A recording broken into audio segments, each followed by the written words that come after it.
మాలో ఒకరు ఈరోజు చెప్పారు కూడా ఆయన చింతామణి డ్రామా మరి కొత్త నాటకాలకు తెరదీస్తున్నారు. మరి ఈరోజు చేసినటువంటి ఇక్కడ స్టంట్ ఏదైతే ఉందో అది ఎన్నికల్ని అలాగే ప్రజాస్వామ్యాన్ని అపహాస్యం చేసేలా ఉన్నది. ఇన్కమ్ ట్యాక్స్ సోదాలు జరిగాయి, దానిలో 120 కోట్లని పట్టుకున్నారు, తనిఖీల్లో పట్టుకున్నారని చెప్తే ఒక ముఖ్యమంత్రిగా దాన్ని ఆహ్వానించాల్సింది పోయి ఏ నాయకుడైనా కనీసం మాట మాత్రానికైనా ఎన్నికలు స్వచ్ఛంగా జరగాలని కోరుకుంటారు.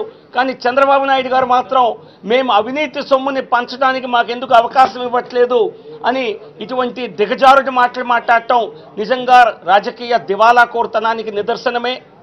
అంతేకాకుండా ఎన్నికల కమిషన్ అనేది ఒక రాజ్యాంగ సంస్థ, దానిపైన ఈ రకంగా ఏదో ఒక రకంగా రంగు పులిమి దాని ద్వారా రాజకీయ లబ్ధి పొందాలని ఆయన చేసే ప్రయత్నం దుర్మార్గ ప్రయత్నం.